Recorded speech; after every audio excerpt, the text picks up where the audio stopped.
예, 2부를 시작하겠습니다. 자, 원래 우리 에피소드 제목은 지난주까지 오직 이낙연이었는데 네. 이제 예비 경선 컷오프가 끝나고요. 5번이 아니기 때문에 4번을 받으셨어요. 네. 네, 그래서 제목을 바꿔야죠. 바꿔야죠. 네. 근데 4를 가지고 아무리 끼에 맞춰봐도 뭔가 좀 신통한 게 안 나와가지고 네, 그래서 뭐 이렇게 사랑해요 이낙연 이런 거 하려니까 저희가 그렇게 사랑해요. 예, 저희가 그렇게 좀 예, 저희 그렇게 캐릭터가 그 감성은 아니기 때문에 될 수가 아니, 없기 때문에 대선 경선이잖아요. 우리 방금 전에도 그래도 저희는 사랑해요를 이렇게 남발할 만한 감성이 못 되기 때문에 예, 그리고 많은 분들이 오히려 피곤해하실 것 같기 때문에 이건 그렇죠. 제2의 응애 사건이 될 수가 네. 예, 있습니다. 그렇습니다. 그래서 그냥 어차피 재미없는 네. 팟캐스터들이기 때문에 그냥 가볍게 위클리 이낙연으로 네. 정했습니다. 주간으로 같이 푸시려고 보니까 계속 주간하고 지금까지 까왔기 때문에 연 대표님한테도 주간 붙이면은 뭔가 좀 뉘앙스가 이상해질 것 같아가지고 위클리로 했습니다. 뭐 거기서 거기긴 하지만은 예, 그래서 일단은 위클리 이낙연이지만 우리 아까 오프닝에서 그 추미애 후보 얘기를 좀 했었어요. 네네. 그래서 추미애 후보를 좀 비판하고 그 다음에 이제 우리 이낙연 후보로 넘어가 보죠. 그렇죠. 어차피 추미애 후보에 대한 비판은 지금 연 대표님에 대한 방어가 되기 때문에 네, 그런 상황이 됐죠. 네. 이재명 지사의 칼이 된 우리 보조 배터리 추오미 추오미, 예, 추오미 추어리더 뭐 예, 중국제입니다. 중국제. 하여튼 뭐 그 정도 수준이에요. 굉장히 저질스러운 저급하죠. 기억이 안 난다고. 그런 뻔뻔한.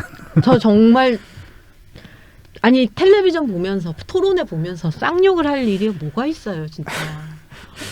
진짜 그때 쌍욕 터진 사람 꽤 많았을걸요, 진짜. 네, 뭐 예, 저도 어쩔 수 없더라고요. 쌍욕이 나오더라고요, 진짜. 진짜 저 혼자 보면서 혼자 쌍욕했어요, 진짜. 아니 그래도 전직 당대표까지 했던 사람이 참. 그러니까 좀 뭐라고 해야 되나 대선에 대한 개념이 추미애는 좀 부족한 것 같아요. 그러니까 본선에서는 정말 자기 지지자들 상대로 표를 끌어 모아야 되는 게 맞지만은 경선은 어쨌든 간에 끝나고 나면은 그 말 그대로 원팀 해야 되거든요. 그래서 이제 지금까지 당내 경선인 게 이재명 들어가기 전만 해도 어떤 대선이든 간에 당내 경선에서 그렇게까지 날 세웠던 적은 별로 없어요. 그러니까 뭐 우리는 2,000파고 니들 표 없어도 괜찮다. 뭐 이런 생각이 아닐까. 뭐 그렇게 생각한다고 보기에는 요 근래 들어서 이재명 지지자들이 그런 식으로 많이 이야기를 하거든요. 그래서 뭐 니들 이재명 안 찍을 거냐. 이재명이 되면은 그런 얘기를 많이 하는데 애초에 이쪽 표를 정말 우습게 생각한다면은 그런 소리를 안 해야지. 니들 없어도 우리는 될 수 있다라고 얘기를 해야지. 근데 저는 그렇게 얘기하거든요. 니들 없어야 된다고. 니들 없어도 될 수 있다가 아니라 니들이 없어야지 된다고. 그렇죠. 그럼 추미애 후보도 같은 생각일까? 그런 거 아닐까요? 뭐 그렇다고 보기엔 좀 일관성이 없죠. 그쪽 전반적인 기류가. 뭐 어쨌든 맨 처음 국민 면접 시작할 때 원팀을 강조하시던 분이 그러니까 갑자기 없죠. 예. 예, 이낙연 후보를 공격하기 시작했습니다. 근데 또 그 말도 그냥 막무가내죠. 그러니까 공격을 할 수는 있어요. 그러니까 그렇죠. 그리고 공격을 하라고 있는 게 대선 그 토론장이니까 토론장에서 공방이 오가는 것 자체는 뭐 자연스러운 거죠. 자연스러운 건데 그걸 어떤 식으로 하냐가 중요하죠. 그렇죠. 그 추미애처럼 해서는 절대 안 되는 거고. 이건 무슨 그 초등학생들 말싸움도 아니고 뭐 우기거나 있고 난 몰라. 난 나한테는 그렇게 안 와닿던데 뭐 그런 식으로 이야기해 버리면 어떤 토론의 의미가 없죠. 의미가 없죠. 그렇죠. 네. 이거 하잖아. 안 들려. 그렇죠. 안 들려. 네. 네가 언제? 맞아. 가장 저열한 모습을 보여주고 있죠. 근데 이제 그게 그 이재명이 사실은 그래야 되는데 그걸 추미애가 대신하고 있다라는 그런 느낌이 자꾸 드는 거고. 한 몸인 거죠, 한 몸. 이재명이 하면 안 될 것들을 네. 하면 안 될 것들을 지금 추미애가 지금 대신해주고 추미애는 또 이제 이낙연을 찍기 뭐한 사람들 이재명도 찍기 뭐한 사람들이 지지를 하는 게 추미애잖아요, 지금. 네, 그렇죠. 그렇죠. 정세균 아니면 추미애가 그 중간에 이제 이재명을 찍기 뭐한 사람들, 이낙연을 찍기 뭐한 사람들이 지지를 하는 게 정세균. 그나마 지지하는 게 정세균, 추미애. 그렇죠? 그렇게 되는 것 같은데 추미애는 그러니까 그런 사람들 아유 뭐라고 얘기해야 돼 이거. 아, 나 너무 화가 난다 진짜. 그러니까 뭐 중간에 애매한 사람들만 타겟팅을 할 수도 있는데 이건 좀 더 나가긴 했죠. 그렇죠. 어떤 의미에서는 계속 이런 그 이재명 지사의 의혹이 이재명 지사의 지지율 하락을 이끌어오면은 그거를 내가 먹겠다. 뭐 이렇게 바라보는 사람들도 있더라고요. 그러니까 추미애가 이재명을 밟고 올라가려고 그런다고요? 그것까지도 염두한 거 아니냐. 아니, 어쨌든 왜 그 지난 토론에 야 바지 내리는 거는 내가 봐도 민망하더라 사과해라 이런 얘기 했잖아요. 네. 그거 가지고 또 이재명 지지자들은 좀 분노를 했다고 해요. 그런 얘기도 일부 사람들은. 아니 추미애가 멍석을 깔아준 거지 이재명한테. 사과하라고. 근데 이제 너무 우리 지사님을 아끼는 극성 후보. 그게 뭐 잘못된 거냐라고 네. 말하는 사람들. 뭐야 그 이재명 지사 인터뷰에서 아니 정세균 후보 같은 알만하신 분이 물어봐가지고 내가 좀 살짝 짜증이 났었다. 이렇게 인터뷰에서 밝혔었죠. 그런 얘기도 했습니다. 네, 했었어요. 그래서 살짝 짜증이 났었대요. 그래서 뭐 그렇게 대답을 했다고. 그러면 앞으로도 지금 경선 토론에서도 지금 이러는데 앞으로 대통령이 된다면 대통령이 되기 전에 이제 대선 레이스에서는 뭐 짜증 날 일이 한 100배는 더 많을 텐데. 그러니까 그때는 추호미도 없는데 그거 어떻게 혼자서 버틸려고 그래? 그러니까 패배하는 거죠. 우리가 예상하는 거는 이재명 지사가 대선 후보가 되면 제2의 정동영 된다. 이게 우리 예상 아닙니까? 그렇죠. 뭐 이제 그 단순 결과는 그런데 파급 효과는 제2의 정동영 이상이라는 게 문제죠. 그렇죠. 이재명도 그렇고 추미애도 그렇고 저는 지금 보면 제일 그 의아한 게 대체 뭘 믿고 저러나 싶은 게 경선만 통과하면 정말 될 거라고 생각하나? 저는 그 생각이 들어요. 경선 되고 나서 어떻게 될 것인가에 대한 생각도 없는 것 같아요. 그러니까 지금까지 해온 것대로 언론에 땜빵을 하는 거겠죠. 뭐 친구비로. 근데 그 언론 땜빵질이 얼마나 우물한 개구리짓인지 아직도 모르나? 체감이 안 되죠. 왜냐하면 지금까지 그렇게 잘 해왔으니까. 그러니까 나는 당장 이제 했다고. 언론은 자신들이 더 클릭수를 올릴 수 있는 방향으로 가기 때문에 이제 본격적인 경마식 보도가 시작이 됐거든요. 이제 친구비 아무리 줘도 힘들어요. 뭐 이제 5만이나 뭐 그런 데나 이제 좀 써주겠죠. 아, 뭐 그런 데는 네. 뭐 거기는 뭐 훌륭한 지지 세력이니까. 근데 메이저에서는 안 그런다는 거지. 그렇죠. 이제 진짜 정말 본선에 가면 누구 편을 들겠어. 네. 조선일보가. 그러니까 지금 판이 흔들리니까는 이제 이낙연 후보 기사가 나오잖아요. 그렇죠. 주목도도 많이 올라갔고요. 그다음에 덩달아 이제 지지자들도 힘을 얻어서 요새 뭐 댓글 보면은 이낙연 후보를 지지하는 댓글들이 다시 양이 좀 많아졌어요. 특히 그 다음에 가면 느낄 수가 있는데 네. 사실 다음은 네이버는 거의 뭐 국민의힘 쪽 그런 이제 문재인 정부를 저격하는 사람들의 댓글이 많았고 다음은 이재명 지사를 지지하는 댓글이 많았었거든요. 그렇죠. 그동안 계속 그래왔죠. 지금은 다음에 가보면은 좀 싸워볼 만하다. 이런 생각이 맞아요. 들어요. 예. 예전에 막 기사 달려가면은 이미 막 그 이재명 지사 옹호하는 댓글에 좋아요가 막 1,000개, 2,000개 막 이렇게 찍혀 있고 그랬는데 네. 그게 아니라 이재명 지지자들이 전의를 잃은 것 같아요.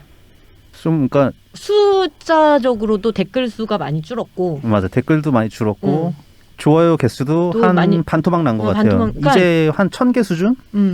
전의를 잃은 것 같아요. 전의가 줄은 건지 돈이 떨어져 가는 건지는 알 수가 없죠. 예, 알 수는 없는데 뭔가 하여튼 표면상으로 드러나는 게 다르고 이제 반대로 이낙연 후보 지지자들은 댓글도 많아지고 좋아요 개수도 이제 뭐 한 800개에서 많으면은 뭐 1,000개 넘어가서 비슷비슷한 이제 백중세가 다음에서 만들어지고 있어요. 이제 제가 이제 시각적으로 제 눈에 비친 저도 그런 모습. 맞아요. 예. 그러니까 그렇게 얘네들이 많이 빠졌구나. 이 생각, 그러니까 이게 토론회 이후에 양상이에요. 토론회 이후에 네네. 이제 여론조사 지지율도 좀 올라간다 이런 기사들도 나오고 하면서 분위기가 많이 좋아졌어요. 이런 거를 또 이게 걔네들 있잖아요. 그 여러 유수의 그 팟캐스트들 중에 저랑 좀 인연이 깊은 이 개국분 쪽 최근에 그 썸네일 보고 좀 화가 나가지고 네. 그 방송을 하나 그걸 좀 들었는데 오 대단하십니다. 큰일 하셨습니다. 뭐 오랜만에 고향에 들어간 것 같고 예, 반가웠습니다. 네 별풍선들. 좀 그랬는데 거기서는 되게 웃기더라고요. 이재명 지사는 시민들의 지지고 이낙연 후보의 지지는 조직세다. 네. 이런 식으로 표현을 하더라고. 어떻게든 이제 프레임을 만들고 싶은 거니까 예. 뭐 그렇게 얘기를 한 건데 이재명이 조직이 없다고요? 그러니까 조직이 없다고? 그거를 그 곽동수 씨가 나와서 그렇게 얘기를 하더라고. 그 거기 같이 패널로 출연하고 있거든요. 네. 진짜. 말이라고 막 그래서 되게 그거 듣고 또 애들이 또 막 10만 원씩 5만 원씩 싸줬을 거 아니에요. 또. 그거 안 봤네. 내용만 보느라고 채팅창을 안 봐가지고 채팅창 보면은 괜히 내용 집중도 안 되고 빡치니까 뭐 쏘겠죠. 거기 구독자 수도 많은데 뭐 거기도 이제 한 100만 가까이 되려나. 하여튼 60만 원 넘겼던 것 같은데 거기 뭐 제법 거기도 많이 컸습니다. 제가 개국 그 집회 이후로 아프리카 TV에서 보던 때랑 달라요. 그때 그 방송 라이브로 보는 사람 뭐 1000명 됐나? 집회 이후로 완전 훅 컸죠. 훅 컸죠. 아니 근데 그 유튜브로 옮겨오고 나서 2018년 정도부터 사실 유튜브로 넘어오면서 좀 많이 올라가기 시작했어요. 그러니까 지방선거 때 사실 많이 유입이 좀 되고 조국 전 장관 때문에 모이기 전부터 그 해 1월부터 이렇게 구독자 수가 쭉쭉쭉쭉 올라가기 시작했어요. 제가 또 다 확인했습니다. 새끼들. 이렇게 상승세에 있다가 더 폭발적으로 상승했죠. 예. 저는 이 곽동수라는 사람을 잘 몰라가지고 누군지 한번 잠깐 검색을 해봤는데 이 사람도 그냥 없잖아요. 예전에 이제 대학 교수 했었고요. 그 이제 뭐 좀 강사. 예. 그 진보 진영 이제 패널로 좀 많이 출연했었던 뭐 토론 프로그램에도 좀 나오고 그랬었어요. 지금 유튜버구만. 지금은 유튜버고요. 예. 유튜버는 자기 전문 영역이 없어요. 뭐 처음에는 IT 쪽이었던 것 같은데 한컴에서 일했다고 그러니까 IT 쪽이었던 것 같은데 이것저것 다 건드리고 전문성 젖도 없고 그런 사람으로 보이는데 뭐 조직세가 어쩌고 그런 얘기 할 만한 급이 못 되는 것 같은데. 시사평론은 너무 이 문턱이 낮아. 사실 뭐 우리도 하고 뭐 있으니까.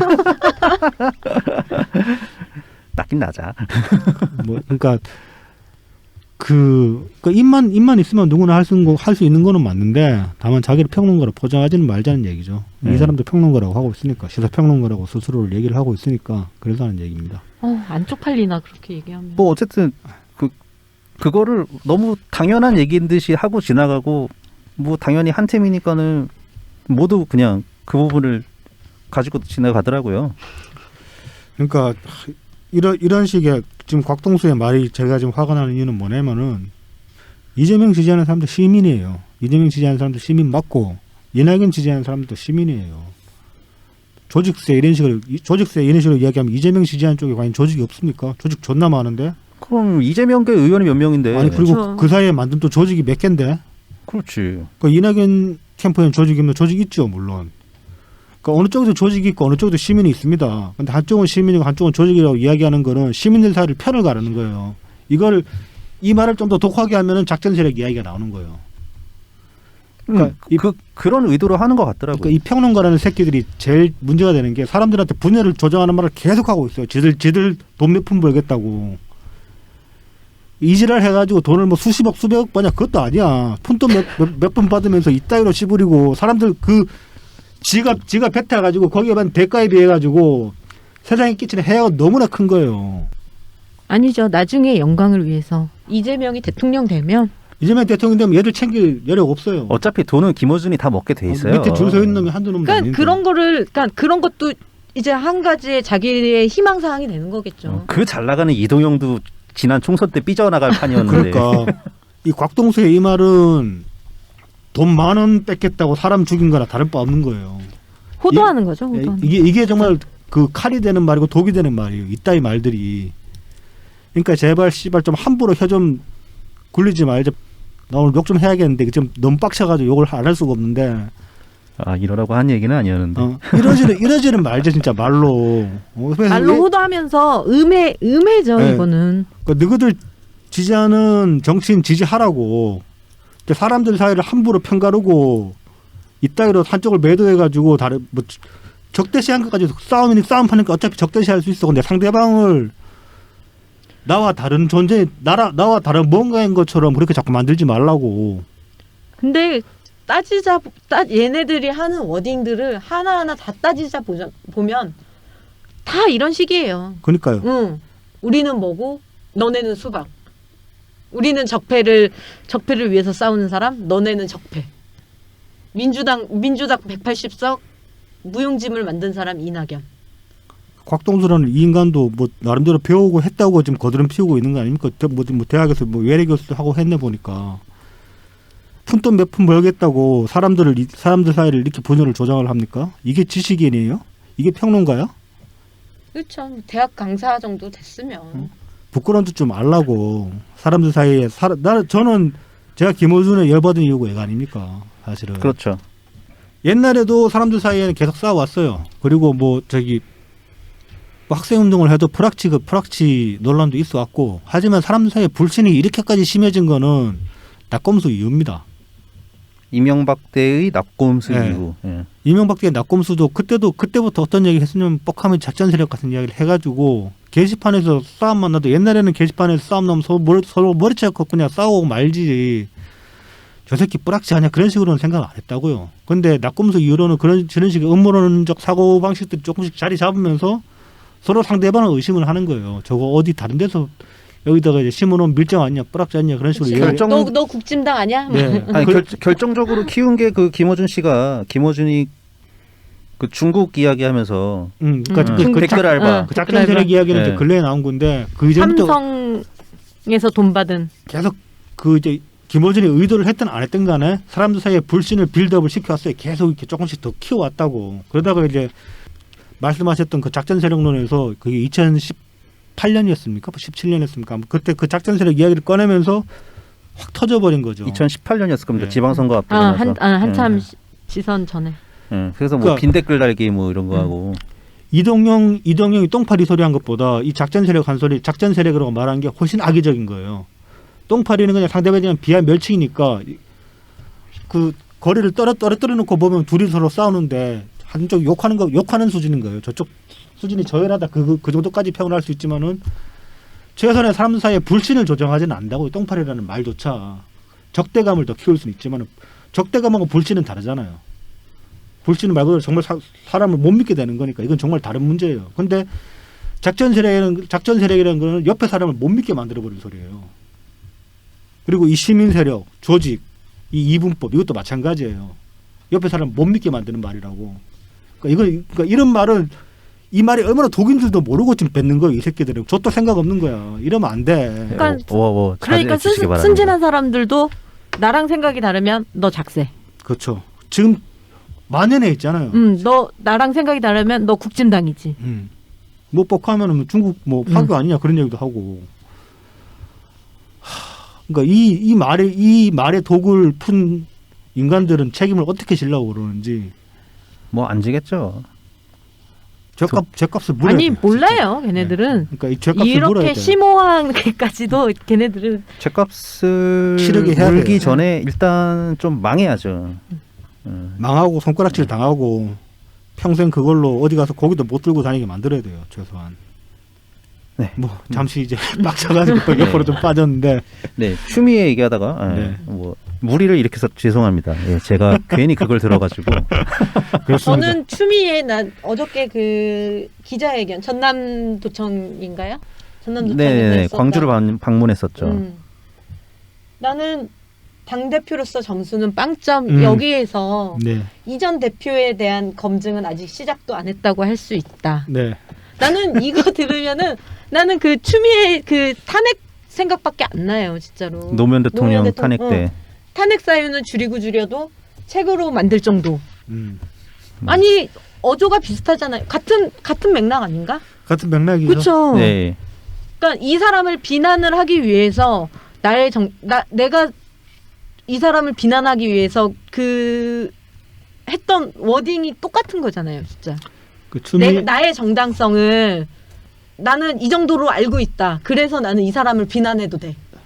사람 근본 안 변하는 거죠. 예. 뭐 근데 뭐 0점 빵점 발언은 좀 우습기도 하더라고요. 뭐 검증 시작도 안 했다고 하니까 뭐 검증 제대로 해보시고 이낙연 후보께서는 당연히 방어하셔야 되니까 거기서 추미애 후보가 무사하시길 바랍니다. 아니 주위에 지금 추미애 캠프에 그 고양이 뉴스? 네. 아, 고양이 뉴스. 고양이 방송하고 그 또 유튜브 그 언알바. 아니 그러니까 언알바. 이게 워딩이 지금 보면은 그 공격하는 기조들이 딱 그 수준이에요. 유튜버 수준. 뭐 당대표 무능했다. 네. 이게 다 유튜브에서 했던 말들이거든요. 열심히 옮겨 쓰더라고요. 예. 그러니까 걔네들이 뭐 무슨 뭐 홍보만 담당을 한다느니 뭐 이런데 내가 봤을 때는 거기에서 만들어진 그 공격 논조라고 생각을 해요. 자기네들끼리 항상 이 얘기만 하니까 네네. 거기에서 벗어나질 못하는 거죠. 그러니까 이재명 캠프가 갖고 있는 문제점을 똑같이 갖고 있는 거죠. 그쵸, 그쪽도. 그쵸. 예. 더 심할 수도 있어요. 그러니까 더 심할 수도 있고. 이재명 캠프 더 처참. 그러니까 이재명 캠프에 대한 그러니까 이재명 캠프가 더 심할 수가 있다는 얘기예요. 제 얘기. 아, 예. 그러니까 왜 그렇게 생각하냐면은 그 이재명 캠프 이름이 뭐였지? 열린 캠프. 예, 열린 캠프의 뭐 최근 동향이라고 이제 제가 지금 나오기 전에 이게 트위터에 잠깐 예, 트위터에 봤는데 하나 올라왔었죠. 예. 뭐 사람들 말 안 듣는다. 특히 젊은 사람들 이야기하면은 뭐 저기 폰이나 들여다보고 딴소리하고 대충 건성으로 넘긴다 그런 얘기를 했거든요. 네네. 근데 추미애 논조가 그쪽 유튜버들 논조가 같다라고 하면은 사실은 그 유튜버들 말은 듣는다는 얘기잖아요. 근데 이재명 바지 이야기하라고 아무도 충고 안 했을 거라고. 오히려 그런 거 하지 말라고 다들 말렸을 거란 말이야. 근데 이재명은 튀어나온단 말이죠. 그러니까 이재명은 누구 말도 안 듣고 있는 상태고 추미애는 멍청한 맨놈 말을 아주 그냥 금지옥엽으로 떠받들어가지고 받아들이고 있다고 그렇게 얘기할 수 있는 거죠. 네. 근데 그렇게 따지면 어느 쪽이 더 처참한지는 좀 그렇긴 하다. 둘 다 처참하지. 생각이 없는 남 생각을 그러니까 남 말을 아예 안 듣는 인간이랑 멍청한 말을 듣는 인간이랑 누가 더 바볼까? 야, 이거는 혼군이 나쁘냐 암군이 나쁘냐 이거랑 비슷한 거 아닙니까?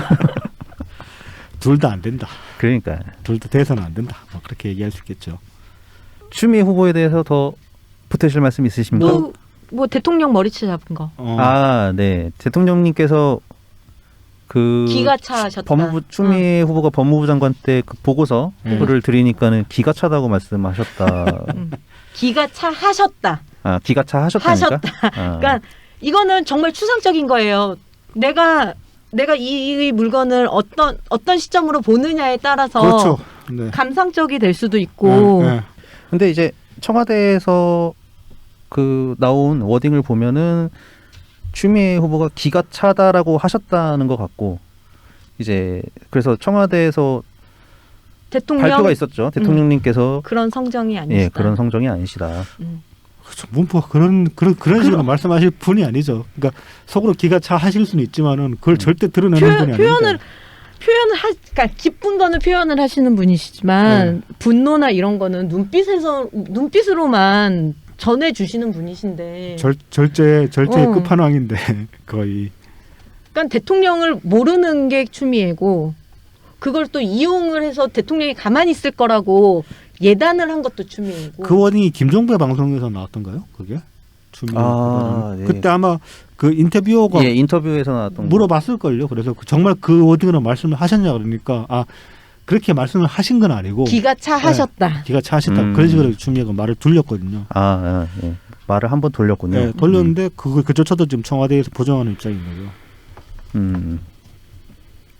저는 또 이런 게 사실 약간 넓게 보면은 지금 이 경선의 흐름이 친문 싸움으로 가는 거 아니냐. 그러니까 다시 말하면은 누가 적통이냐. 적통 싸움으로 간 것 같아요. 그런 과정에서 지금 당 지도부도 이 전국민 재난지원금을 통해서 이재명을 적통으로 만들어주고 싶은 거라고 저는 보고 뭐 있어요. 그렇게 볼 수도 있죠. 그러니까 청와대에서 만약 그 안을 수용을 하면은 어찌됐건 간에 이재명이 아닌 관철이 예. 되는 셈이니까. 거 봐라.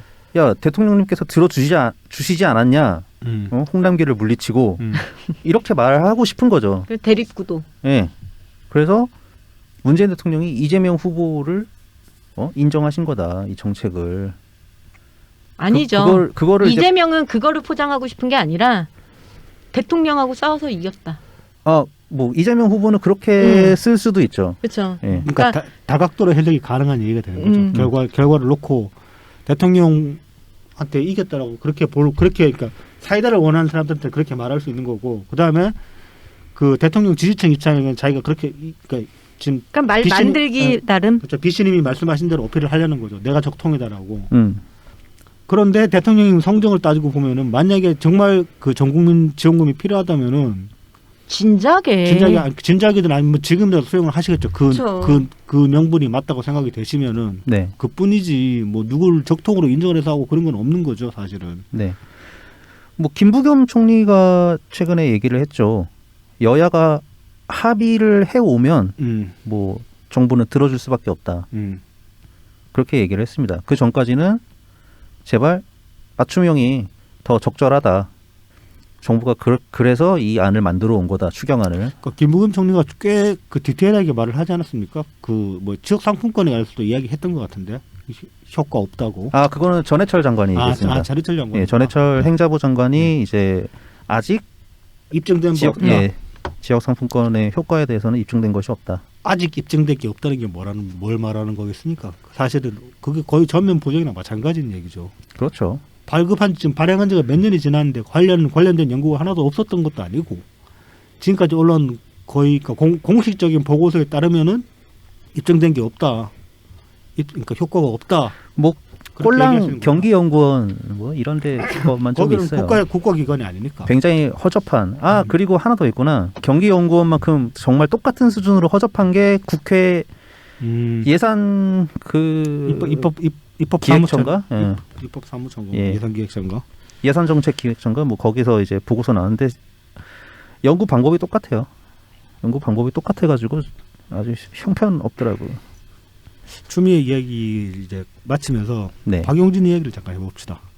예. 박용진 같은 경우에 지금 예비경선 때 이재명 공격하는 스탠스로 섰다가 딱 이제 예비경선 통과하고 나니까 스탠스가 바뀐 것 같아요. 지금은. 네. 뭐 이낙연 대표 향해가지고 뭐 식상하다. 뭐 그런 식으로 지금 이야기를 하고 있는데, 그러니까 지금 저는 거기서 그 박용진의 그 스탠스 바뀐 거에 관해서도 여러 가지를 해석을 해볼 수가 있다고 봅니다. 한 가지는 뭐 사실은 예비경선에서 이재명을 깐 게 이재명에 대한 더 큰 방어 조치였다. 그러니까 미리 이제 그 이재명 비판 아젠다를 선점을 해가지고 김을 확 빼버리고 예비경선 기간은 짧고 본경선 기간이 길잖아요. 상대적으로. 네네. 그 본경선 기간 동안 그 아젠다가 계속 이어지지 않게 하기 위해서 어차피 예비경선에서 이재명이 그런 그 공격을 받아가지고 표를 좀 날린다고 해도 본 게임 내내 시달리면서 표 깎아먹은 거에 비하면은 타격이 적기 때문에 박용진이 총대 메고 선제로 이제 아젠다를 선점해버렸다. 뭐 그러니까 사실은 둘은 같은 편이다. 근데 짜고치는 고스톱이었다. 그렇게 해석을 해볼 수 있는 면이 하나가 있고, 또 하나는 다른 면으로 본다면 박용진이 이재명 편은 아니고 애초에 언더독으로 언더독으로 지금 나섰는데 언더독이 부각되기 위해서는 알파를 잡아야 됩니다. 우선 그렇잖아요. 네네. 이재명이 예비경선 때는 알파였단 말이야. 확실하게 명백한 알파였단 말이야. 그래서 알파라고 주로 패고 놨더니면은 이낙연 후보가 지금 알파로 올라왔다. 박용진은 그렇게 판단을 하고 이제 와서는 이제 알파의 대상에 대한 알파를 바꾼 대상이 거다. 바뀌었다. 뭐 그렇게 볼 수도 있다는 거죠. 그러니까 후자로 놓고 보면은 우리한테는 그게 이제 긍정적인 신호가 될 수도 있는 거예요. 저는 뭐 비슷하면서 약간 다른 해석인데요. 어쨌든 이재명 지사 지지율이 조금 하락을 했어요. 네, 근데 그 이익을 거의 이낙연 후보가 다 가져가거든요. 그렇죠. 그래서 아유 저거 내가 갖고 와야 되는데. 박용진이 네. 그래서 방금 이동한 표니까 이제 충성도가 좀 낮은 표라고 생각을 하고 이거 빨리 또 뺏어와야지. 공격해서 뺏어오겠다. 뭐 네. 그런 식의 노림수가 있을 것이다. 네. 아니 근데 그거 조금 뺏어온다고 자기 지지율에는 요동이 치지가 않을 정도인데. 일단 해봐야죠 이제. 근데 그다음에 이제- 다음 주에 이제 뭐 나타나는지 봐야 아니, 되니까. 내가 봤을 때는 토론회 취소한 거를 물고 늘어지면은 1등 먹겠는데. 그거 페이스북으로 역시 물고 늘어지고 있습니다. 아, 그래요? 네, 그건 하고 있어요. 네. 그러니까 이제 그 박용진의 출마 의의에 대해서 좀 우리가 그동안 간과한 게 있는 게 아닌가 싶은 게 그 이번에 김두관이 그 예비 경선에서 살아남았잖아요. 네네. 그걸 통해서 알 수 있는 게 뭐냐면은 그 대선 후보가 돼서 전국적 조직을 한번 꾸려 놓으면은 그 조직이 남아 있다는 거예요. 아, 그게 그렇죠. 이제 일정 부분 자기 어떤 정치적 자산이 된다는 건데 음. 그 양승조 후보나 아니면 저기 누가 최문순 지사. 최문수 지사 같은 경우는 그런 조직력이 없었기 때문에 떨어졌다고 말할 수도 그렇죠. 있거든요. 네네. 그 양반들이 김두관보다 말을 못했다거나 사실 여론조사 지지율로 보면은 김두관 의원도 거의 같은 급이거든요. 네. 최문순 지사랑 양승조 지사랑. 변별력이 없어 보이죠. 네, 근데 이제 그래도 나름 그 짬밥이 있으니까. 그 네이버 밴드에서 더불어민주당을 치면 제일 회원수가 많은 밴드가 나와요. 네. 네네. 거기 더불어민주당 밴드인 줄 알고 가봤는데 김두관 지지 세력이 아. 거기에 공지에 김두관이 박혀 있고, 그러니까 저번에 이제 탄핵론 펼쳤을 때 거기에서 진짜 난리가 났었어요. 이낙연 까고, 그러니까 탄핵 불가론 민주당 까고 이낙연 까고 전부 다 까고 김두관 이재명 올려치고. 뭐 아무튼 이제 박용진이 그래서 이번에 나온 이번에 그리고 상당히 성공하고 있죠. 선방하죠. 선방하고 있고 지금 이번에 나와서 자기 조직을 만들고 그다음에 체급이 자기 기대 이상으로 저는 지금 커진 거라고 보거든요. 박용진이. 네. 잘했어요. 근데 네. 잘했어요. 그럴만해. 그러니까 이제 앞으로가 문제지 이제. 앞으로가 문제긴 한데 그래서 이제 김두관급 이상의 인물은 돼버렸다. 박용진이 순식간에. 그렇게 보면 박용진으로서는 소기의 성과를 거두고 있는 게 아닌가. 그러면은 그렇게 보면은 이낙연 표를 박용진이 가져오겠다라고 그렇게 노림수를 노린다고 생각해 볼 수도 있죠. 네. 그게 이제 자기 어떤 본선 통과, 그러니까 경선 통과해서 정말 대통령이 되는 건 아니지만은 그만큼 자기 세를 더 불린다는 건 될 수 있으니까. 네. 그러니까 이번 경선에서 얼마나 하느냐에 따라 가지고 박용진이 다음에 뭘 노려볼 수 있냐, 그 정치적 자산이 결정이 되는 거니까. 뭐 막판에 그 김두관 후보 얘기 나왔으니까 살짝만 할까요? 네, 이 김두관 하실 후보가 말씀 있을까? 이제 컷오프 전에는 뭐 김두관 후보도 약간 이재명 지사를 공격을 네, 했었단 말이죠. 네, 근데 이분이 이제 지금 뭐 딱히 뭐 이낙연 후보를 공격한 건 아니지만 네. 이번 전국민 재난지원금 건에 관련해 가지고 굉장히 이재명 지사와 같은 스탠스로 가더라고요. 저 자기도 비슷한 공약이 있으니까. 홍남기 부총리 뭐 해임 건이 충분히 할 만하다. 적극 동의하고 날치기도 나도 동의한다. 아 이재명 아까 이재명에 관해서 이야기 못한 게 뭐였냐 생각해보니까 날치기에 관한 이야기였구나. 이건 뭐 다음 주에 합시다. 시간이 없으니까. 네네. 예, 그래서 토론회가 이제 다시 시작이 되면은 이제 어떤 구도가 펼쳐질까. 근데 대부분의 경우가 저는 뭐 역시나 이낙연 후보한테 유리하지 않을까.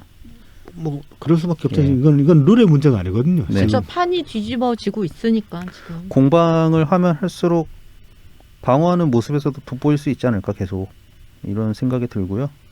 이재명 지사도 뭐 이제 공격하겠다고 뭐 공격을 했어요. 이미 인터뷰로. 네. 그 주의를 측근 측근. 네. 측근과 가족. 그러니까 팟캐스트들이 하는 얘기죠. 그러니까 옵티머스와 연관돼 있다고 언론에 뿌려진 네. 북합기 네. 그걸로 이제 측근 얘기를 하고 그 다음에 가족은 그 삼부토건에 가 계시는 동생분. 동생분을 얘기한 것 같습니다. 근데 뭐 운만 띄우더라고 운만. 옵티머스 건 없으니까 뭐. 옵티머스 없으니까. 거는 꺼내면은 자기가 연관된 게 연상돼 버리기 때문에 쉽게 못 꺼내죠. 그거 뭐 김호준이랑 걔네들 얼마나 막아줄 수 있다고. 옵티머스 그 최동욱이랑 회동한 거 사실이잖아. 그리고 그거는 작년 국감 때도 인정했어요. 그러니까 그리고 그 뒤에 경기도가 땅 판 것도 사실이잖아. 그거 그냥 요거 두 개 사실입니다라고 내놓기만 해도 사람들은 거의 알아서 추측을 해요. 그 사실관계 두 가지만 내놔도 뭐 그걸로 해서 뭐 최동욱이랑 이재명이 싸바싸바 돼가지고 삼부토건에 뭐 땅을 헐값을 넘겼다. 그래서 얘기를 하는 게 아니고 최동욱은 삼부토건 그 뭐야 사유이사인가 그렇죠. 아니 거기는 고문이- 삼부토건이 아니고 다른 삼부가 아니고 어디였지? 옵티머스. 옵티머스 뭐 고문인가 고문이었죠. 그러니까 옵티머스 법률 고문이었죠. 자문해주는 네. 로펌에 그러니까. 소속돼 있었지 최동욱이. 그러니까 최동욱 소속된 로펌이랑 옵티머스랑 뭐 고문 관계를 맺고 있다. 근데 최동욱이 이재명을 만났다. 이거 10시간인가 만났다고 네. 하죠. 오래 만나서 비공개 회동을 가졌다. 그 뒤에 경기도에서 옵티머스에게 땅을 싸게 넘겼다. 요거 세 개는 팩트란 말이죠. 요 세 개 사실만 던져놓고 해석은 알아서 하십시오. 해버리면 되는 거예요. 이거는 만약 이재명이 옵티머스 얘기를 꺼낸다면은 더더욱 그렇죠. 지금 그래서 그러면 이제 뭐 이낙연 대표한테 네 가족이라 돌아보라고 했는데 니나 똑바로 돌아보라라고 이제 받아칠 수 있는 거지. 솔직히 복합기 그거 얼마 안 되거든. 그거 그러니까 짜치죠. 그거 거의 저기 액수가 그거 저기 뭐야 저 문재인 대통령님 그 처마 수준의 이야기. 예, 처마 수준. 뭐 거기서 설령 불법이 있었다 칩시다. 그럼 뭐 몇만 원 한다고 솔직히 사무실 월세 수준도 못 되는 건데. 그러니까. 그리고 오늘 나온 지금 한 6시쯤에 나온 뉴스가 보니까 그 땅 유산 상속받은 땅 가지고 그게 이제 이번에 7억 그것도 그렇고 응. 오늘 발표하셨잖아요. 이제 그 토지 공개념 3법 발표하신 네네. 것 중에 네. 이제 택지 소유 상한 예. 법을 말씀을 하셨어요. 그래서 뭐 서울은 몇 평 이상 갖지 못하게 하는데 그게 택지거든. 근데 이낙연 후보가 갖고 계신 땅 중에 이제 임야랑 그 아무도 안 사는 땅들이 있는 거야. 그쵸 그게 1000평인데 7억이면 뭐 어디더라? 하여튼 전남 어디 있는 그쵸, 것 같더라고요. 촌동네 땅이겠네 뭐. 예, 그냥 아니 1000평인데 7억이면은 그거는 진짜 헐값 아니에요? 그리고 심지어 거기 택지가 아니에요. 거기 임야인데 그러니까 그거를 기사를 낼 수 있는 수준인가 싶어요 진짜. 웃기더라. 응. 그 평당 70만 원짜리 땅이네. 촌에 뭐 그냥 그 진짜로 그 무동산 안 짓고 노는 땅인가 보네. 그쵸. 그냥. 이게 뭐 그냥 뭐 산 근처에 있는 뭐 그런 땅 아니겠어요? 1000평 정도면? 그쵸? 뭐 임야면은 그쵸? 퇴임하고 거기 들어가서 사시면 되겠어요. 몸부처럼 취향이 맞으시면은. 막걸리 드시러. 자, 그래서 이번 주는 이낙연 후보도 인터뷰를 좀 몇 개 가지셨어요. 네네.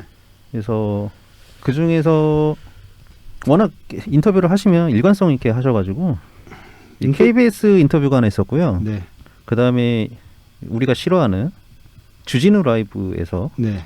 또 인터뷰를 하나 하셨어요. 거기서도 또 시원하게 한 방 먹이셨죠. 아, 고급지게. 네네. 주진우는 저질이었고. 일단 KBS 인터뷰 보면은요. 기본소득에 대해서 좀 더 선명한 또 대답을 하셨습니다. 네. 그러니까 그 질문이 이거였어요. 기본소득에 대해 비판적인 입장인데 조금 더 세게 논쟁해야 하는 것 아니냐 이런 지적이 있습니다.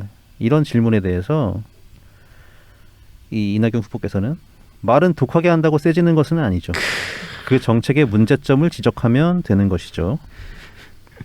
그렇게 되겠죠. 그러나 기본소득은 빨리 정리될 필요가 있을 겁니다. 네. 이런 게 정말 독한 오딩 아니에요? 예. 그래서 이제 진행자가 한 번 더 되묻습니다. 우리나라 현실에서는 적절치 않다고 보시는 거죠? 그러니까 후보께서 우리나라뿐만 아니라 세계적으로 적절치 않죠. 예. 간단 명료하시지 않습니까? 명료하신데 그건 조금 그렇긴 하다. 개도국에서는 일부 쓸 수도 있는데. 네. 또 열심히 공부하셔가지고. 네. 아니, 저도 그렇게 생각해요. 그게 필요한 수는 있어요. 잠깐. 예, 잠깐. 잠깐. 왜냐하면 다 못 일시적으로. 살면 다 못 살면 그거 끌어올리려면 돈 푸는 거밖에 더 있어요. 네, 그렇죠. 근데 우리나라는 다 못 살지가 않잖아요. 우리가 기본소득 비슷한 걸 한 적이 있습니다. 전후에 생각해 봅시다. 전후에 사람들 굶어 죽어 나갈 때 그렇죠. 그럴 때는 돈이 필요하지. 그때 먹을 거 다 배급했어요. 배급했었죠. 일괄적으로 예. 배급했어요. 네. 그러니까 누구 집에는 굶어 죽는 사람이 더 많으니까 더 줄게 이런 식으로 선별을 안 했다고. 그게 기본소득이에요, 사실은. 그렇죠. 근데 그때는 그런 선별할 시스템이 없으니까. 행정력이 그리고 행정력이 아예 없으니까. 전후니까. 네, 없으니까. 그러니까 그런 상황이라면은 그런 상황에서 만약에 현금 지급을 할 수 있다면은 기본소득자로 주는 게 맞죠. 그거밖에 방법이 없고 그리고 다르게 준다 그러면 그 사이에 새는 돈이 틀림없이 나올 테니까. 예. 그런데 우리나라는 그런 나라가 아니다. 네네. 그런 거죠. 지금은 아니죠. 절대 아닙니다. 자, 그래서 그 다음에 그러면 기본소득과 비교해서 신복지는 뭐? 이름만 들어서는 바로 와닿지 않는다. 음. 개념이 어렵다는 평가도 있다. 여기에 대해서 이제 늘 말씀하시던 거를 말씀하시고요. 그러니까 삶이 복잡하니까요. 처방도 복잡한 것이 당연합니다. 네. 이렇게 얘기를 하시면서 이렇게 말씀하십니다. 이제까지 추구해왔던 복지정책을 인정하면서 그 빈칸을 채워놓고 부족한 것은 더 쌓아 올리는 것입니다. 그러니까 이제 조금 한마디로 정리하는 게 조금씩 윤곽이 잡히는 것 같은데 네, 신복지는 맞춤형 복지죠, 말 그대로. 네, 그렇죠. 네. 그러니까 더 많은 복지가 필요한 부분을 발굴해서 그만큼 더 채워 넣겠다. 네. 이것이 이제 신복지인 거죠. 엄마들한테 맞춤 정책. 뭐 그렇죠. 뭐 돌봄, 교육, 의료, 그렇죠. 또 그런 것들이 더 빠져 있는 것은 없는지, 지금 현재 새롭게 더 필요한 분야가 나타나진 않았는지, 그래서 그거를 8개 분야로 정리를 해서 평균적으로 우리 1인당 국민소득 3만 불에 걸맞게 채워나가는, 생활 수준을 그 정도에 예. 맞추겠다. 뭐 그래서 그런 국민 그 누구도 최소한의 인간다운 삶을 하실 수 있도록 하는 것, 이게 신복지다. 이렇게 말씀하신 거죠. 네. 그러니까 사각지대를 사각이 없을 수는 없어요. 어떤 식이든 간에 사각은 발생하겠지만 사각을 줄이기 위해서는 그 걸음망을 계속 촘촘하게 네. 짜나가는 그쵸. 건데 신복지가 이제 지금보다 더 촘촘하게 짜겠다라는 그런 말씀이 되는 거죠. 그렇죠. 그러니까 뭐 지금은 이제 기초생활보장 정도에 머무르고 있는 부분이 있다고 하면은 그것을 좀 더 확장할 수도 있는 거고. 확장하거나 아니면은 이제 그 여러 조건들을 여러 가지로 만들면은 그렇죠. 그 지원받을 수 있는 분야들이 늘어난단 말이죠. 그러니까 예전에는 뭐 예를 들어서 기초수급이 저는 얼마나 주는지는 모르겠지만 예를 들어 한 80만 원 준다 칩시다. 월 80만 원. 기초수급이라는 명목으로 월 80만 원 하나를 줬는데 이거를 이제 뭐 분야 여러 개를 쪼개 가지고 뭐 노령연금부터 해가지고 뭐 아무튼 간에 뭐 질병에 관한 거, 주거에 관한 거, 그다음에 먹는 거에 관한 거 이런 식으로 쪼개가지고 각 분야에 맞게 여러 가지 지원을 하면은 지금 80만 원보다 더 받을 수도 있는 거고. 네. 그렇죠. 아니면은 뭐 실제로는 80만 원씩 필요 없는 사람일 수도 있는데 같이 퉁쳐가지고 80만 원 받던 사람도 쪼개져가지고 그 사람한테는 덜 갈 수도 있는데 그만큼의 여유분이 그 다른 사람한테 경계에 걸려있던 다른 사람한테 갈 수도 있는 거고. 효율적인 분배를 위한 거라고 볼 수 있는 거죠. 그렇게. 그리고 기초생활보장 제도가 제가 보니까 그 단순히 현금으로 지원해 주는 거 외에도 현물이 있어요. 예. 뭐 쌀이나 뭐 김치 같은 것도 주고. 네, 의료 지원이 있고, 네. 그다음에 주거비 지원도 네, 있고, 그 그게 다 합쳐지면은 꽤 상당한 양이 됩니다. 예. 주거급여는 이제 서울 같은 경우에 월 25만 원인가 그렇고 1인당 네. 한 두 당 25만 원인가 그렇고 뭐 주거 수리비도 또 지원하는 게 있어요. 뭐 아파트 같은 그런 분들 아파트에 사시는 경우는 잘 없고 대부분 쪽방이나 뭐 그런 경우가 많잖아요. 겨울에 우풍 들고 하니까 거기에 관련된 비용들도 좀 나가는 게 있고 난방비도 지원되는 게 있고 지금도 상당히 세분화되어 있는데 그걸 더 세분화시키고 이제 그다음에 그 그레이드를 더 촘촘하게 나누면은 받을 수 있는 양이 늘어날 수도 그렇죠. 있고. 아니 사각지대라는 게 정말 안타깝죠. 네. 근데 저는 이게 뭘 타먹으려면 부지런해야 되거든요. 맞아요. 진짜 내가 혜택이 뭐가 있는지를 솔직히 동사무소만 가도 이렇게 해서 그 복지과에 있는 사람들하고 물어보고 그러면은 다 소상하게 알려줘요. 네. 이게 공무원 수가 좀 저는 적다고 생각을 하거든요. 저도 그렇습니다. 예, 공무원들이 밖으로, 그러니까 지금도 이제 밖으로 나가는 이제 공무원들이 많은데 한 2배, 3배 정도로 전 그러니까 기본소득 할 돈으로 그런 사람들을 더 밖으로 내보내가지고 사각지대를 발굴해내는 수밖에 없어요. 그러니까 이 경계에 있는 사람들은 사각지대에 걸릴 수밖에 없거든요. 그렇죠. 그러니까 그런 사람들한테 뭐라도 좀 더 하나를 해주고 싶으면은 맞춤형으로 직접 끌어내야 돼요, 진짜로. 그러니까 지금 정부에서 하고 있는 게 그 그 복지 지원 포털인가 아무튼 거기 들어가가지고 자기 주민번호랑 등록해가지고 쳐보면은 자기한테 지금 가능한 지원이 뭔지 쭉 떠요.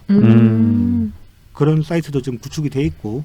근데 그런 거를 이제 모르는 그렇죠, 이제. 노령 ITM 무제한 이제 노령들은 직접 복지 담당관들이 찾아가서 이제 케어를 해드려야 되는데 그 일은 아직 부족하죠. 그리고 말씀하신 대로 기본소득 줄 돈으로 발굴해내는 게 나는 더 빠르고 더 시원하고 나는 그렇게 보는데. 그 담당 인력 더 늘리면 그만큼 또 고용도 창출되는 거고. 그렇죠. 앞으로 저는 자동화돼 가지고 일자리 쓴다고 그러는데 그때 되면 정말 늘어나는 것 중에 하나가 사람 돌보는 직종일 거라고 생각하거든요. 그쵸. 뭐 그런 면에서 보면 복지사들이 늘어나는 것도 어쩌면 자연스러운 일이기도 하고 그래야 될 필요도 있고 그거를 기본소득으로 퉁치는 것보다는 사람이 직접 발로 뛰는 게 낫죠. 네, 그렇게 해서 이제 신복지에 대해서 이제 계속 설명을 이어나가시다가 이런 말씀도 하십니다. 서구의 복지국가들도 약한 쪽을 도와드리면서 복지국가를 이루었고 능력대로 경쟁하자라거나 부자나 가난한 사람들에게 똑같이 돈을 나눠주자라는 것은 좋은 처방이 아니다. 예, 그래서 이 복지의 철학에 가장 충실한 게 신복지다. 네. 이렇게 말씀을 하시고 넘어가셨습니다. 그 다음에 주진우 라이브에서 이런 질문이 들어왔어요. 주진우 라이브 시청자가 이제 채팅으로 질문을 한 것 같은데요. 네. 이낙연 너무 꼼꼼해서 추진력이 떨어진다. 여기에 대해서 어떻게 대답할 거냐. 여기서 이제 이낙연 후보가 한방 리어카 고장나면 누구나 고칠 수 있다. 근데 나도 고칠 수 있어 그거는. 근데 우리나라 리어카 수준이 아니다. 응? 고급 세단은 고장나면 아무나 고칠 수 없다. 그래서 꼼꼼하게 고쳐야 된다. 그렇죠. 특히나 네. 요즘 차들은 진짜 본네트 까도 아무것도 못해요. 한 80년대까지만 차 고장나면 본네트 까가지고 사람이 수공구로 고칠 수 있어요. 아는 사람이면은. 근데 요즘은 까도 다 그 컴퓨터 계측기로 장비 물려가지고 진단하고 그 다음에 전자적으로 고쳐야 되는 부분이 많기 때문에 작업 수리를 못해요. 지금은 전문가가 아니면 손을 댈 수가 없는 경지에 왔죠. 지금 자동차는. 뭐 컴퓨터 연결하던데 네. 수리하기 전에. 그러니까 차에 컴퓨터가 들어있으니까 네. 트립 컴퓨터가 들어가 있으니까 이 트립 컴퓨터의 정보를 가지고 해석을 해서 고장 진단을 내리고 거기에 맞게 이제 전자적으로 제어하는 부분들이 많으니까 전자적인 수리가 많이 들어가는데 이것들은 그 부품을 사다가 갈아 끼워야 되는 경우도 많고 옛날처럼 뭐 쇠 깎아가지고 어떻게 하고 그런 식으로 할 수 있는 게 아니라는 거죠. 그러니까 기본 세덕이 이제 세단 이런 자동차를 현대 자동차를 고쳐야 되는데 그러니까 리어카 고치는 방식으로 고치겠다는 거 아니에요? 다 된다는 거 그런 주장 아닙니까? 그렇죠. 그러니까 세상이 정교해졌으면 그만큼 정교한 처방이 따라야 되는데 뭐 정교함을 무시하고 있다 뭐 그런 얘기가 되겠네요. 네네 그렇습니다. 그게 신복지니까요. 네. 자, 그 다음에 이제 주진우 라이브에서 부동산 이야기가 나왔어요. 자, 우리 아까 이재명 지사는 문재인 정부 부동산 정책이 난항을 겪고 있는 이유가 관료들이 잘못해서 그런 거다. 관료를 확 휘어잡아야 된다. 이렇게 얘기를 했단 말이에요. 우리 이낙연 후보께서는 이제 문재인 정부 들어와서 부동산 정책은 시장 안정이 있었다. 근데 이제 그 시장 안정시키는 방법을 수요 억제를 통해서 하려고 했다. 그렇게 해왔는데 그것이 한계에 부딪혀가지고 공급이 좀 부족했다. 그래서 앞으로의 시장 안정은 공급이 지속적이고 예측 가능하게 되어야 이제 시장이 안정될 것이다. 그게 충분치 못했었다. 문재인 정부에서. 그래서 앞으로는 그런 것들을 더 강화해 나가겠다. 그래서 거기에 대한 이게 정확한 진단 아닌가요 지금? 정확한 진단이죠. 문재인 정부 정책에 아쉬운 점대로 그쵸. 있는 거고. 계속 우리가 얘기했던 게 많이 지어라 이거였는데 그게 안 됐었잖아요. 네네. 그게 뭐 결과적으로 아쉬운 부분이지만 이제 그 국토부 장관 김현미 장관이었죠. 뭐 이미 이제 주택 보급률이 100%가 넘기 때문에 충분하다 이런 얘기를 했었고 그게 이제 뭐 지금 결과적으로는 되게 아쉽게 다가오죠. 사실 그 숫자 자체가 틀리거나 잘못된 건 아니었거든요. 근데 주택 이제 보급률이라는 게. 그 보급률 자체만 놓고 이야기하는 건 너무 아니란 얘기가 되는 거죠. 네, 맞아요. 실제로는 그 뭐 머리 평균 내 가지고 두당 한 채씩 이렇게 하면 보급률 100% 나오겠지만은 실제로는 다주택자가 많으니까. 또 이렇게 옛날보다 이제 더 핵 가족 1인 가족들도 그쵸. 많고 그렇죠. 네, 그러니까는 그 집에 대한 수요는 계속 어떻게든 늘어나는 그런 상황이었으니까요.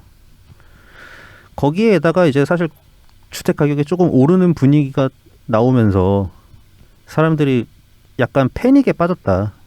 갑자기 다 영끌해가지고, 그러니까 주식에 뛰어든 것처럼 부동산에 더 대출 못 받기 전에 대출 땡겨서 빨리 들어가야겠다. 아니면 집값이 더 오르기 전에 지금이라도 무리해서라도 집을 사놔야겠다. 이런 생각을 하면서 갑자기 사람들이 좀 쏠려서 가격이 오른 것이다. 그 중에 작년에 통과된 그 전세 계약법, 네. 3법. 예, 임대차 3법 중 하나죠. 그 전세 계약 2+2 그것도 영향이 있었다. 이제 그렇게 생각을 하고 있습니다. 어쨌든 그래서 뭐 주택부를 신설하겠다고 하셨어요. 이낙연 후보는 이제 대통령이 되면은 그러니까 국토부에서 이제 주택 공급이나 이런 쪽의 업무가 사실 완전 메인이 아니기 때문에 약간 통폐합된 거잖아요. 이명박 때 그 정부 조직이 좀 통폐합해가지고 축소되면서 이게 합쳐져가지고 네. 그래서 주택을 전문으로 정책을 관리하는 주택부를 신설할 필요를 그렇게 말씀을 하셨습니다. 필요할 것 같아요. 네. 지금은 솔직히 지금이라도 빨리 주택부가 생기면 전담으로. 네, 그러면서 이제 계속 데이터를 모아야겠죠. 그쵸. 네. 그래서 뭐 세부 정책은 아니지만 오늘 그 부동산 3법이 발표가 됐습니다. 네. 그래서 그 택지 소유 상한제, 그다음에 토지 초과 이득세, 그다음에 개발 이익 환수제. 사실 이 세 가지 중에 조금 이거 정말 잘 되겠냐 이런 질문을 받은 게 택지 소유 상한법이에요. 네. 이게 1999년에 이제 헌법재판소에서 위헌 판결을 받았던 거거든요. 이낙연 후보는 이제 그 약간 법률적인 기술로 잘 다듬으면은 그 위헌 소지를 피해갈 수 있다. 이렇게만 말씀하셨단 말이에요. 그래서 한번 그 99년 판결을 찾아봤어요. 네. 보니까 정말 그 얘기가 맞더라고요.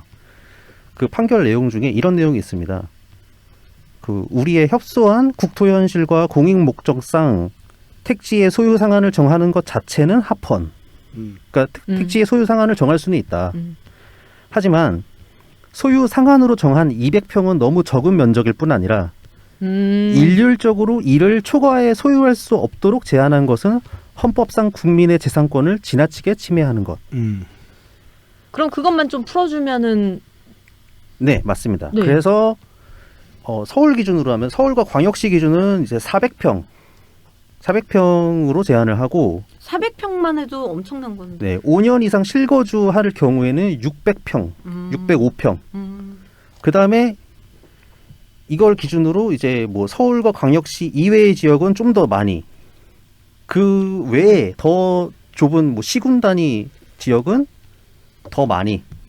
그래서 일률적이지 않고 너무 적은 면적이 아닌 이런 방법으로 좀 피해 가실 거죠. 솔직히 99년도에도 지금 200평이면 작다고 생각할 수도 있겠지만, 왜냐면 워낙에 돈의 규모가 커졌으니까. 근데 99년도에도 200평이면은 작은 평수는 아닌 것 같은데. 그렇죠. 그렇죠. 근데 뭐 그렇다니까 네네. 뭐 국민의 뭐 재산권을 뭐 침해하니까 한다니까 뭐. 근데 뭐 지금도 뭐 400평이면은 작잖아요, 서울이 많이. 아니, 그리고 수도권이. 도심에서 400평 평이- 살 수 있는 사람이 몇 명이야? 그렇죠. 그다음에 이제 그래서 이거는 그렇게 해결을 하시려고 법안을 이제 이런 내용으로 발의를 하신 것 같습니다. 그다음에 이제 3법이니까 두 번째 법은 이제 개발 이익 환수 부담료를 현행 20에서 25%에서 45에서 50% 개발 이익 환수 부담료를 대폭 올렸어요. 2배 올린 셈이죠. 그 다음에 이제 유휴토지 가산세를 부과하는 거를 이제 종부세법 개정안인데요. 가산세가 지금도 없는 건 아니에요. 있는데 그 가산세 비중을 더 늘리겠다. 이제 이런 게 되는 거죠. 그리고 이 토지 공개념 3법에 앞서서 이틀 전에는 여성 정책 발표를 하셨어요. 네. 여성 정책을 이틀 전에 한번 발표하시고 오늘 또 발표하셨습니다. 네. 일단 먼저 발표하신 내용부터 보면은 이제 몰카의 위험이 될 수 있는 변형 카메라 구매 이력제, 네. 어떤 사람이 샀는지 기록되는. 그 다음에는 데이트 폭력 처벌을 강화하겠다는 말씀하시고, 네네. 그 다음에 여성이 안심하고 살 수 있는 여성 안심 주거 환경, 네. 이런 정책을 말씀하셨습니다. 여기에 대해서 그린님 어떻게 생각하시나요? 정말 필요하죠. 왜냐하면은 여자들이 불안해하는 것들을 모두 다 잡으셨어요. 뭐 몰카가 이게 이것도 있나 없나 여기 있을 것 같아. 이렇게 막 불안해하면서 사는 여자들도 많거든요. 요즘 이게- 카메라 수준이 이제는 못 찾아요. 그렇죠. 렌즈가 안 보이게 응. 나와가지고. 그래서 뭐 오죽하면은 뭐 무슨 그 스마트폰으로 네, 네. 탐지하는 탐지 그런, 어플 그런 탐지 것도 어플. 있고. 이게 사람의 불안을 줄일 수 있는 거는 정말 강력한 정책 아니면은 할 수가 없거든요, 진짜로. 내가 믿고 내가 이 나라에서 여자로서 당당하게 살아가야겠다. 이거는 정책으로 뒷받침돼주지 않으면은 당당해질 수가 없는 거죠. 왜냐면 야 몰카 없는데 니네 왜 그래? 이게 사실 그 스파이캠이라는 게 이게 좀 너무 성범죄 쪽으로 많이 쓰이고 있어가지고 문제가 되는 거지. 스파이캠이 꼭 필요 없는 장치라고 저는 생각하지는 않거든요. 요즘 뭐 사람한테도 블랙박스 달 수 있으면 블랙박스처럼 그렇게 스파이캠 하나씩 심어놓고 그렇게 일하는 게 필요한 직종이 있어요. 직업이 예. 네네. 특히 사람 대해야 되는 직업 같은 경우에. 근데 이제 그런 사람들까지 이렇게 도매급으로 몰리게 생겼으니까 이거 뭐 등록제, 이력제 이런 식으로 해버리면 그렇죠. 판매하는 사람들도 네. 등록 다 이렇게 허가된 사람들만 판매하고 모두 그 시리얼 넘버를 다 정확하게 등록하고 그리고 그거를 변형하지 못하게. 네. 네네. 예. 거의 뭐 이게 총기 관리하듯이 하면 되긴 될 거예요. 그거는 그러니까 이력이랑 그런 시리얼 넘버 같은 거 등록시켜가지고 하면은. 네. 그 다음에 오늘 발표된 것 중에는 자궁 경부암 백신 접종을 국가가 책임지고, 사실 지금도 약간 국가가 책임을 지고 있는데 이 예전에는 만 12세 때만 그쵸, 지원을 그쵸. 받을 수 있더라고요. 그렇죠. 그게 그때 맞아야지 제일 효과가 좋다고 그랬으니까. 그런 게 있구나. 그러니까 이게 어릴 때 맞을수록 효과가 좋다고 그래가지고 아, 그러니까 이게 나이 들어서 맞으면은 효과가 많이 줄어들고. 그게 뭐, 왜 그러냐면은 자궁경부암이라는 게 성병으로 생기는 거거든요. 그렇죠, 그렇죠. 그러니까 남자한테도 옮을 수 있는. 12살짜리가 성관계 가능성은 별로 없잖아요. 근데 뭐 이래서 나이가 들면서 맞으면 이미 걸린 상태에서 맞을 수 있는 확률이 있단 말이에요. 아하. 네네. 그러니까 이제 성관계 하기 전에 알지만은 성관계가 가능한 나이가 되었을 무렵을 이제 12살이라고 잡고 아마 그 나이 때 맞게 그렇게 지금 정책을 짠 것 같은데 그걸 이제 확장시킨다는 얘기잖아요. 네네. 그래서 이 현행 제도로는 이제 만 12세 때 이제 맞는 사람이 그렇게 많지가 않은가 봐요. 네. 그러니까 모르고 지나가는 경우가 많을 거예요. 접종률이 66% 정도라고 합니다. 그래서 그럼 그 지난 나이에 맞으려면은 이제 자비로 맞아야 되는데 그게 또 가격이 제법 네. 비싸다죠? 50 정도 할 거예요. 그 정도까지 합니까? 네. 비싼 거예요. 그게 몇 차를 맞아야 되는 2차까지 맞는다고 들었습니다. 네, 그렇게 알고 있어요. 저도 맞지는 않았는데. 근데 그래서 이것을 만 26세 이하로 확대한다고 합니다. 네네. 그래서 접종률을 높이겠다는 거죠. 거기에 더해서 이 남자도 맞아놓으면은 좋다고 해요. 남자도 맞아요. 남자도 맞아야지. 그래서 남자는 만 18세 이하까지 지원. 그 다음에 이제 이 백신을 맞고 검진받고 치료까지 받는 시스템을 구축하는 것을 오늘 발표를 하셨습니다. 그래서 여성 정책은 지금 현재 6명 후보 중에 여성 관련 정책을 발표하시는 후보는 이낙연 후보밖에 없는 것 같아요. 그리고 내용도 제일 선명하고 아니 그 이렇게 빈 구체적이고 가장 구체적이고 선명하고. 그러니까 여자들을 위한 정책이잖아요. 이게 다 보면 그래서 정말 필요한 정책이고. 예, 오늘 그래서 마침 그린님께서 잘 나오신 것 같아요. 고라옹이 있었으면은 할 얘기 아무 도움도 안 되잖아. 소리만 지르고 막. 네. 타이밍이 참 좋았던 아니, 것 같습니다. 재밌었어요. 아, 예, 감사합니다. 아니, 나한테 무슨 자궁 경부암을 왜 물어봐? 그러면서 아 맞아, 그랬을 것 같아. 하지만 그런 상식은 알고 있어야 돼요. 그러니까 그게 어떤 경로로 전파된다. 그래서 뭘 사실 예, 잘 몰랐습니다. 예. 그런 걸 알고 계셔야 돼. 이번 기회에 좀 아시는 게 좋습니다. 이제 이번 기회에 또 공부가 된 것 같습니다. 물란한 놈들이 여자들한테 많이 옮긴다. 그렇게 생각하시는 거예요. 에이, 이거는 물란하고 물란한 놈들이 여자들한테 많이 옮긴다. 옮길 수 있는 가능성은 네. 있지만, 그러니까 더 많이 옮길 수 있는 가능성이 많다지만, 이거는 운이라고 생각해요. 그러니까 걸린 사람은 그러니까 경부암에 걸린 여자분들은 재수가 없는데. 아니 근데 이거는 여자도 남자한테 옮길 수도 있는 문제이기 때문에. 뭐 그렇죠. 그러니까 보통 보면 발원지를 그 업소에서 많이 옮기는 걸로 그렇게 보고 있거든요. 아무래도 그러겠죠. 그치 그쵸. 거기 그러니까 네트워크가 촘촘하니까. 그러니까 뻘짓한 남자 놈이 조신한 여자들한테 옮기는 경우가 많다. 뭐 그렇게 보시면 됩니다.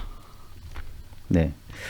자, 이제 뭐 저희 마칠 시간이 거의 다 돼서요. 마지막으로 이낙연 후보께서 말씀하신 이번 대선의 시대정신, 네. 시대정신을 말씀하셨는데요. 이낙연 후보께서는 내 삶을 지켜주는 나라가 바로 현재의 시대정신과 일치한다고 생각하신다고 합니다. 네.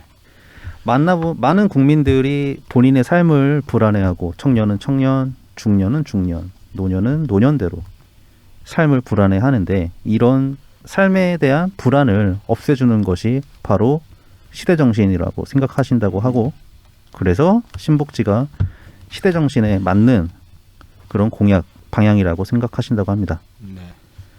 불평등이 커지는 것을 막는 게 바로 공정을 되살릴 수 있는 공정을 다시 세울 수 있는 그런 방법과도 연결이 된다고 그렇게 말씀하시면서 이제 뭐 요즘 공정 얘기 많이 나오잖아요. 네. 예. 이것도 양극화 때문에 더 심해지는 거라고 생각을 해요. 그러니까 사람이 각자 삶의 기준이 다른 사람들이 간극이 너무 커져버리면 서로 요구하는 공정의 기준도 달라질 수 있잖아요. 그러니까 그렇죠. 그 부가 쌓여감에 사회 전반적인 부가 쌓여감에 따라서 어떤 그 삶을 평가하는 기준점 자체가 높아지면은 그 아래쪽에 그만큼의 빈 공간이 생기거든요. 높아진 만큼의 빈 공간이 생기니까 기준이 높아질수록 이 밑에 이만큼의 공간이 생기니까 아래쪽에 많은 공간이 생기니까 그 공백만큼의 이제 그 불평등 의식이 자리 잡게 되는 거죠.